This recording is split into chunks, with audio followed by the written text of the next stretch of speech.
Is your level of anxiety normal or is it time to get help? Watch today's episode. Why are we not talking about postpartum anxiety as much as we are postpartum depression?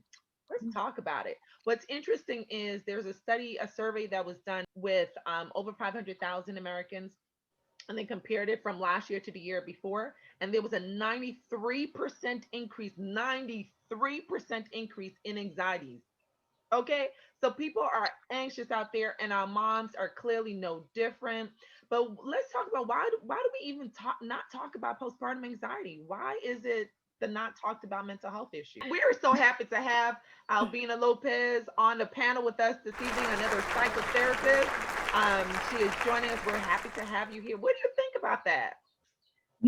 I think culture plays a big role in a lot of these issues. I think sometimes it's considered taboo. You're not supposed to be anxious because you're a new mom and you're supposed to have it together and do things, the way that everybody else has done it in your family, and your moms did it, so you got to do it too, and you got to, so there's a lot of these expectations culturally that I think are placed, and oftentimes I think it's considered normal. So it's not really talked about because it's considered normal, but we we know what that feels like, and it's heavy a lot of the time. And I think the more that we talk about it, the more that we bring it out, the more that we say this is normal, let's talk about it.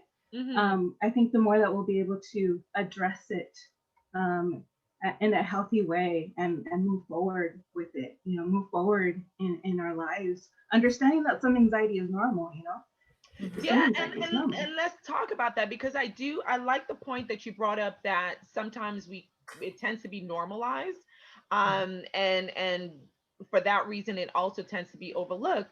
And I think to some degree some people may say, yeah, you probably will be anxious, especially as a new mom, because there's so many things to be concerned about. We're definitely far from where we need to be in terms of preparing moms. But how do I know if my anxiousness in my if my level of anxiety is normal versus if it's getting into that abnormal range? How do I tell? I mean, I think that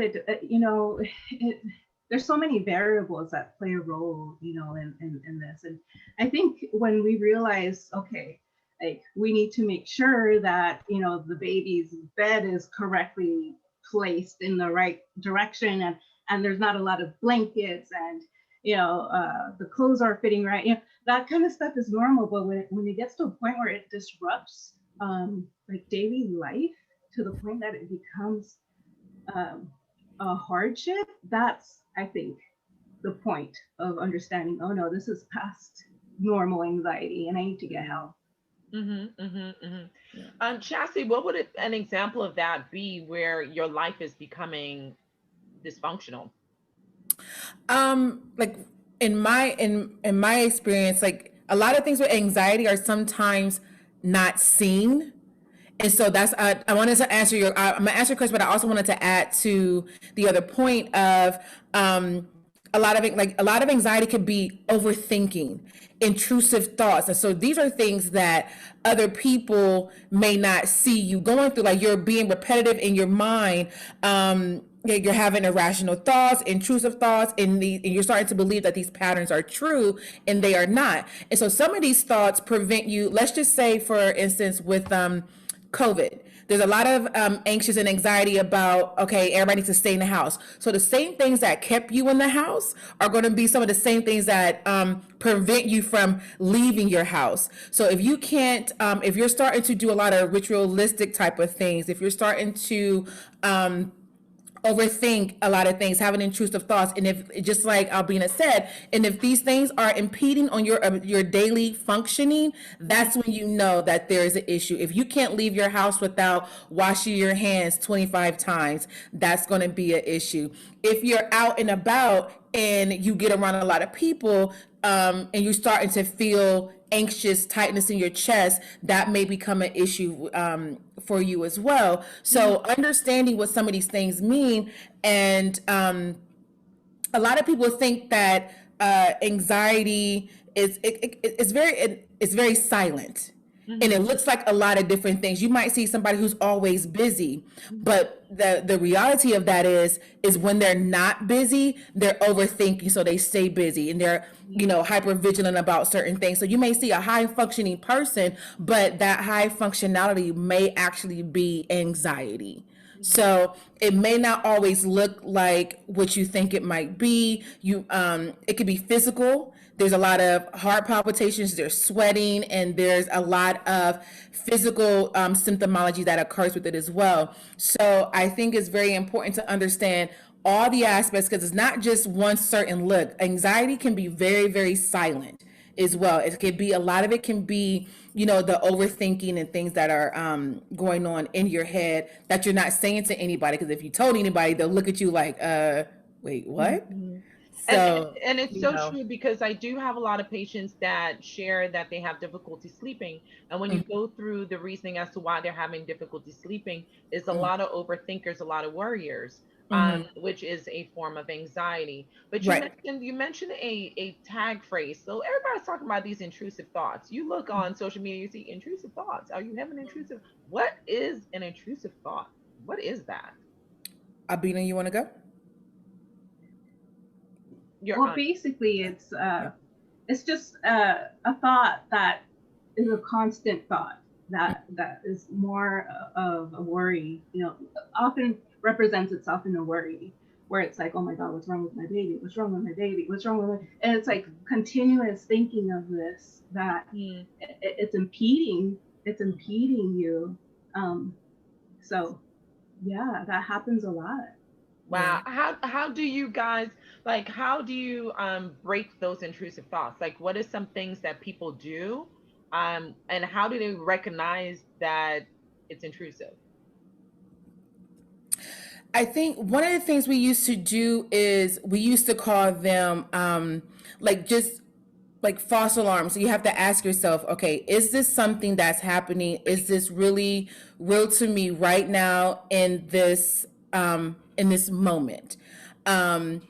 And sometimes you have to stop in the middle of a thought, like, okay, and you have to do a positive reframe. Like, it's a lot of like stop and think, okay, like let me stop this thought right now. Let me interrupt this thought, and then, you know, try to come up with another thought that will counter that, and ask yourself, is this a false alarm that's happening? Is this something that's really affecting me right now in this moment? What can I control about this? What can you not control about it? And then deal with the things that you can control, and then not worry about the things that you cannot, because not be worrying doesn't mean you're constant worrying, like Albina was saying, doesn't mean that you're controlling it. It just means you're constantly worrying, which is creating more anxiety for you as well. So like sometimes stopping in the middle of those thoughts and having something as small as like a mantra you might say for yourself if you're having intrusive thoughts or something like that, like, okay, this is not who I am. I am worthy, I am worthy. Just some sort of mantra to interrupt those thoughts. Sometimes it's just one quick intervention that you could do for yourself. Gotcha. Karen, what are some of the normal things that a new mom sometimes worry about? Like, what things are moms concerned about when they, especially when you have a newborn for the first time? Like, what were some of the thoughts you had? Oh, I believe the most thoughts is my baby eating enough, especially if you're breastfeeding. Some moms that's breastfeeding, they're like, my milk is not coming out that much. I don't know if my baby's getting fed enough. My baby's hungry. Like, that's the main thing. And You are so right. when you want some sleep, they want to be up. And it's like you can't sleep when they sleep. You have other stuff to do, especially when you have other kids. So That's yes. the real. Yeah, I do get a lot to learn of. how to relax. That's the thing. We need to learn how to take that self care and relax. So. Very true. You're so right, because I do get that question a lot. Like, is my baby getting enough milk? How do I know? And for moms out there, if he's pooping or she's pooping and wetting the diaper, he or she is quite okay. And check out our IG coming up soon. We're going to share with you how big the baby's newborn stomach is, and it'll surprise you. They're fine. But to your point, to your point, Karen, what are some of the things that you learned to do, especially as you went from one kid to the next, that helped you to be able to maintain that self care while you're a new mom, especially a mom of multiples? How'd you do that? Oh, wow. It's a learning process. I can honestly say that that's a learning process. Everybody is different. For me, the first one, I was all like, oh my gosh, this is crazy. Second one, I was all like, okay, I got this. Just put them down. And the third one was all like, you just toss me that bottle. They finna get off this breast now. So every kid is different, as you can see. I think breastfeeding for the most, I breastfed my last two, and the last one, it was definitely hard for him to get off. I don't know if it's a male thing that they're clutching on and they don't want to let go, or not, because I didn't No, talk to I can. other ladies. My mom would say it's not a male thing because apparently I didn't want to come off the boob either. So Okay, because it took 15 months for my son to come off, and I'm all like, when you start pointing and asking for something, it's a wrap now. You need a spoon and something like no. so how did you find self care? Like, what did you end up doing? Thanks to help of my husband, he did stuff with the kids. So in between time of taking a bath a little bit longer, hiding out in the bathroom. that's a self-care. Believe it or not, that's a self-care. Hiding out in the bathroom just a little longer than what you normally do. I'm pretty sure if you have more than one room, play and sleep a little bit longer if you have somebody to help you. That's self-care. Just something that if you see somebody, because they say it takes a village to raise a kid, and all the way up to their 18 and more. So I just say take the time when you can, wherever you see fit, and go in there. It's definitely a lot of self-care things that you can do. And I'm pretty sure we will post up a lot of stuff on our IG. So yes, we will. tuned. Yes, we will. And I love the fact that you brought that up, especially with breastfeeding moms. I remember one of the guest doulas that we had on the virtual couch, she had said when you're demand breastfeeding, you kind of feel like you're locked to the baby, but you're not, because you can breastfeed the baby and there's a lot of other things that need to be done for the baby. So somebody else can bathe the baby, can change the diapers. You don't have to do all of the above. And that's one way of including your village in there. So when you are trying to, because sometimes when you're already anxious and you are trying to break anxiety, that makes you anxious too, right? And so how do you allow yourself to have some grace when you're trying to break a anxious behavior? For example, I know someone who had such severe anxiety that she could no longer do, regular stuff. Talking about an actual diagnosed anxiety disorder, she couldn't drive a car. And so, how do you, if you become anxious about driving the car, learning how to drive the car again, how do you give yourself some, we're going to use Chastity's words, some grace? Like, how do you allow yourself with anxiety to go through a process of breaking anxiety? Ooh, I'm looking at my girl. Help us out, Albina. How do you do that? We If need you're to answer anxious, that question. you're gonna be anxious about breaking anxiety. So how you do it? Yeah, I mean, I think it's about sometimes baby steps, and those baby steps aren't necessarily baby, they're big steps, but doing something to work towards the goal, creating a goal. If the goal is to get back to driving, creating this goal of saying, okay, I'm going to get there one day, and being positive about it. Like, reframing the thought of it being scary to, okay, I've done this before, I can do it again. So taking those baby steps and utilizing your support system to make that happen, because like Karen said earlier, like it takes a village to take care of a child, but we also need the village for ourselves too. That's our support system. Yes. We need that.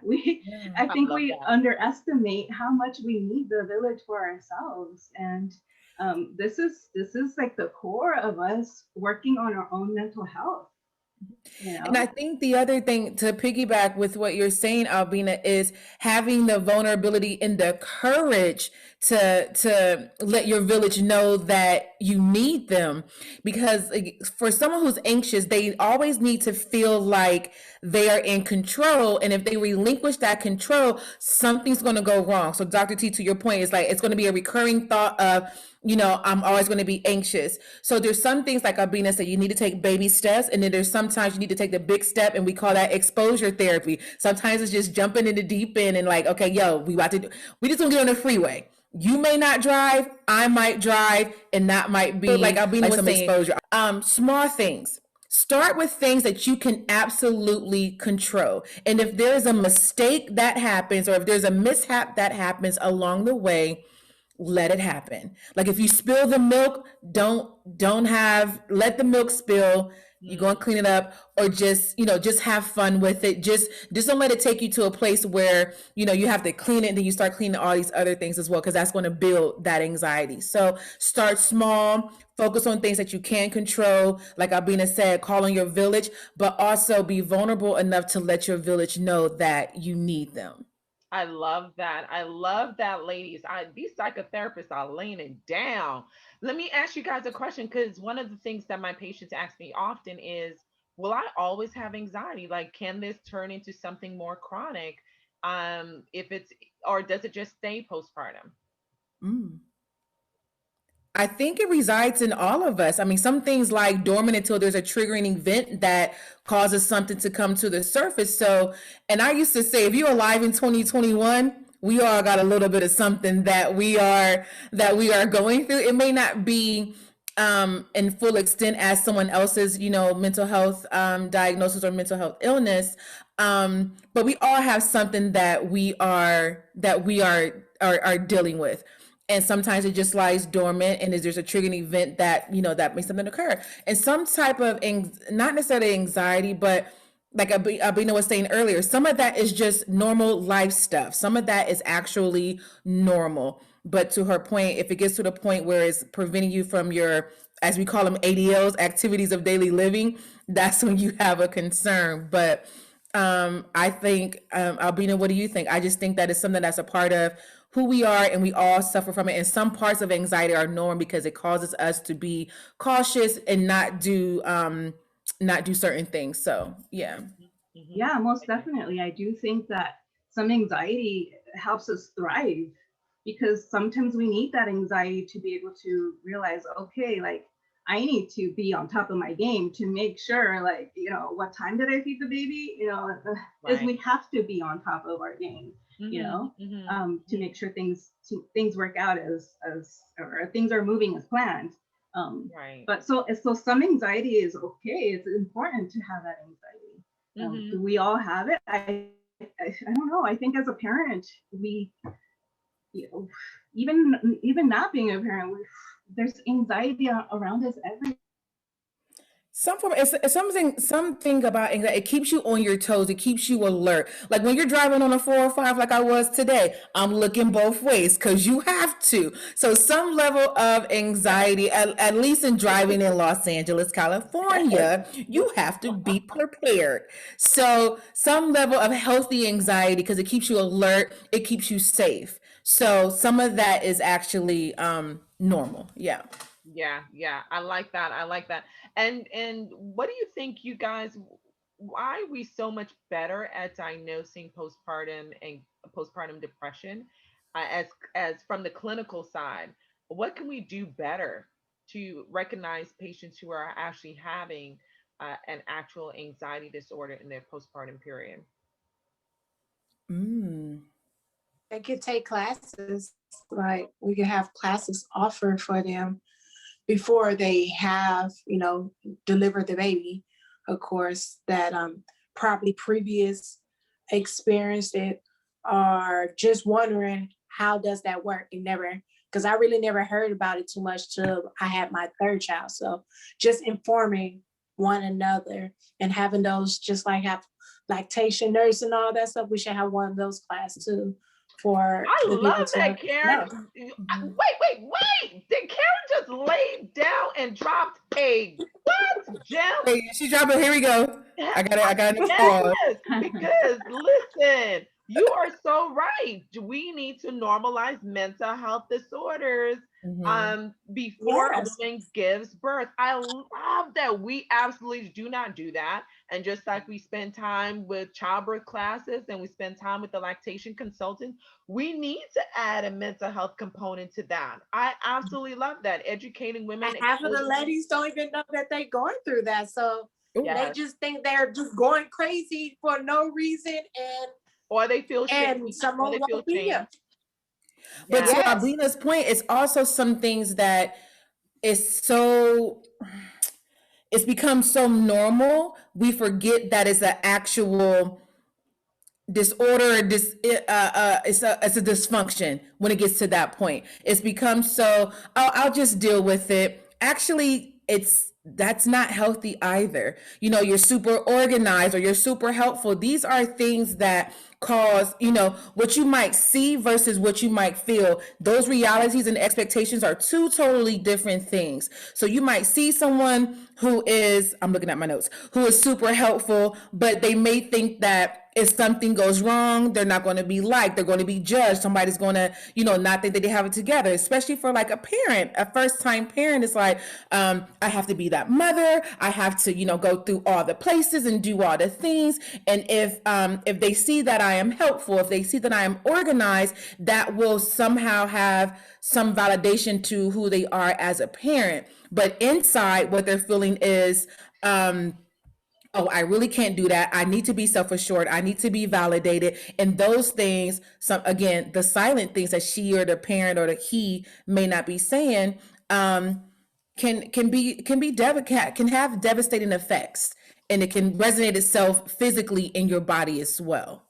Yeah, no, totally. And to your point, Chastity, you sort of brought a thought to my head. When you have a society where you have a 93% increase in anxiety, and granted, a lot of that is pandemic related, a lot of that could have been, you know, leadership related. Just last year, we gonna talk about it, but it could be that we had some questionable leadership last year. But nonetheless, we have such a high prevalence of anxiety right now. If everybody's anxious, how do we know we're not normal? Because everybody's anxious now. So how do you recognize when everybody around you is experiencing some level of anxiety? Like the whole society is anxious right now. Yeah. Oh, that's an interesting question.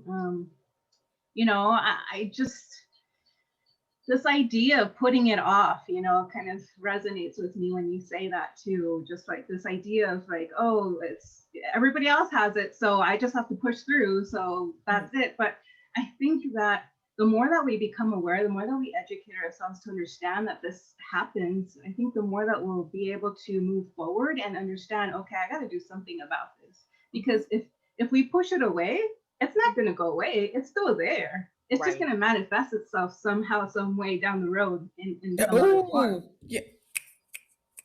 Yes. So good. Yes.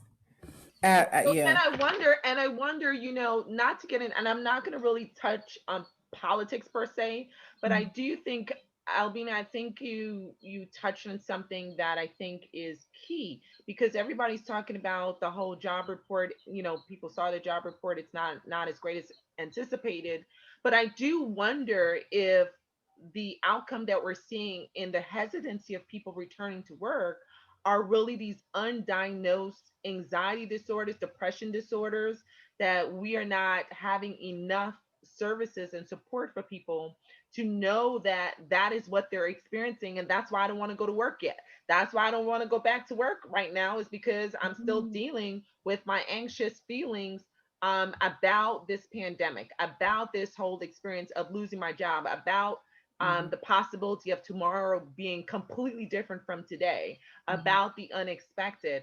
So in a world where as a society, we're still collectively going through a little bit, and I don't want to overuse the word trauma, but some type of bad experience collectively, how do we push forward? Is it, do we get more fabulous psychotherapists like y'all? Like, we can't clone y'all, but how do we, like, there's not enough of you. So what do we do? I think one way of pushing forward is to create like these women's groups, like what you've just created, Dr. Moore, and create the sense of like, let's talk about what's happening, because what you're going through is probably what I'm going through, and let's just talk about it, because it needs to come out of the body somehow, some way.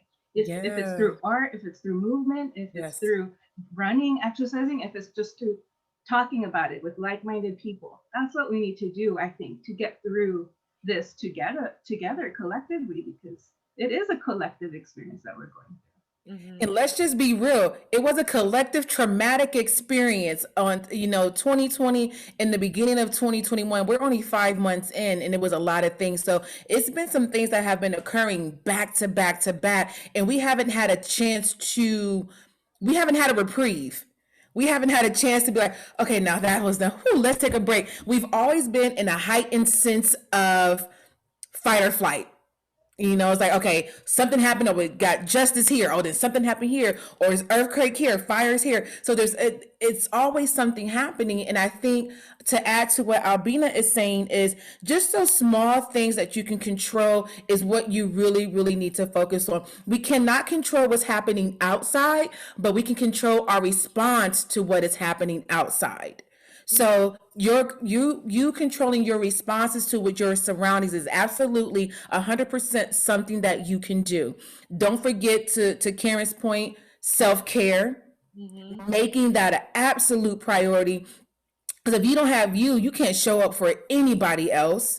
Self-care, staying connected to families, like Albina was saying, exercising, doing the small things that you can absolutely control and that are tangible to you in this very moment are the things that you can do.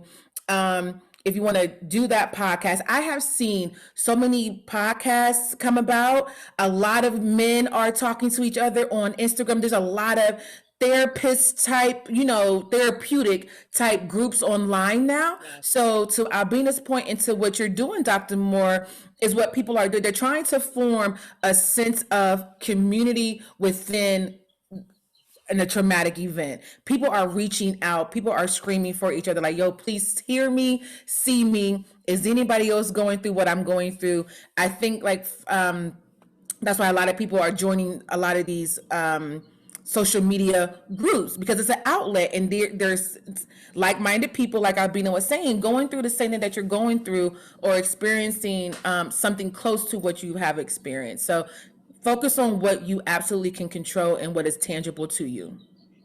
I'm going to ask y'all a very controversial question before we head out.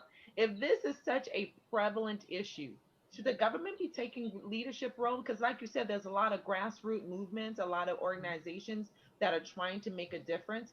But when we're talking about a population of 331 million people, and we're talking we have a 93% increase in anxiety. This is not including the pediatric population. This is the adult population. So, we haven't touched on kids. Maybe we'll get a peds on here one day and touch on kids. But how do we even effectively address this do we need a governmental approach to this? Do we need a national movement? We could, but we know it's not going to happen. That's why we form these small little groups all around. So nobody's going to fix something that they benefit from. Oh, if we're talking about stop dropping these gems. What did you just say? The mental health industry, medication side of the mental health industry is a $1 billion pharmaceutical industry. Nobody's going to try to fix what they benefit from. Not saying that is, and that's just what Okay. That's just what that is. But do I think we need different type of legislation, and do we need certain types of, do we need more social service agencies? Do we need more in-home supportive services? Absolutely. But it's easier to push out medication and to reduce symptomology than to get the diagnosis is the outcome. Now, the symptomology is what we need to talk about and fix. So if we have programs to fix that, we're not going to have this outcome. But the money is where the outcome resides. However, people still have the symptomology of their mental illness that's not being dealt with. Poverty, sex trafficking, government, all of that. That's what we need to, you're talking about the end result. We already know what the end result is. That's the mental health. Talk about the symptomology that leads us to that end result. And that's what we need to start to hit head on. But it's a money-making business. I believe that was called a truth bomb. I love it. I love it. I love it. And so what would you say, Albina, what would you say to a new mom to encourage her who may be struggling with anxiety symptoms? I mean, I think basically let her know that she can reach out and that she's not alone. I mean, this is universal. Anxiety in a new mom is universal. This is something that we all go through as new moms. I mean, I have one child, and I know when I had him, anxiety all over the place was manifesting. So just to encourage this and to empower her by letting her understand that this is normal, and the fact that she has come to terms with saying I'm anxious is important, and you know, now we can move forward once that has been determined. Love that. Love that. You guys are amazing. Dropped a whole lot of gems. Let me see if I can wrap this up because y'all just laid it out this evening. So we talked about the fact that distinguishing normal anxiety from an actual disorder, the key thing is it affecting your activities of daily living, right? Then we talked about the different expressions of anxiety. It's not really what we typically think of. It can be masqueraded by different presentations, as Chastity laid out. Then we talked about your support system, and Albina dropped that bomb about it's not just about the village for the child, but it's about the village for the mom. Did y'all catch that? It's about the village for the mom. And then she dropped another bomb and said, we need to celebrate the milestones. That's how we break through these disorders and overcome these trials. Celebrate what we consider to be a small milestone is not that small at all. I caught that. I hope you guys caught that. And then we talked about intrusive thoughts and the repetitive nature of intrusive thoughts, right? And then we talked about, Chastity was like, how about we be a little vulnerable? Let's be okay with vulnerability. I love it. And then here comes the three-pointer shot, talking about not only is self-care important as a new mom, and there are different ways of doing that, but how about we actually incorporate mental health in the preparation of childbirth? I'm done. Go ahead, Karen. I'm done. Closed it out. I love it. With this evening. Okay, Albina, where can they find you? HumanoFamilyCounseling.com. Awesome. Come on, Chastity, where can they find you? Miss.Chaz, Miss._Chaz, CHAZ at on IG. Awesome. And come on. 3-pointer. Where can they find you, Karen? They can find me at What a Touch on IG. Awesome. And I'm the hand behind Healthy Bump Club. As you can see, it is a joy to work with this team. They're amazing. I hope you love this video. If you do, don't forget, like, share, comment, and watch the other videos. We'll see you on the next episode. Bye. Bye. We love that you are a part of our community, and we want you to continue to be a part of our community. So go ahead and do what? Like the videos, hit notification, and subscribe. We appreciate you guys.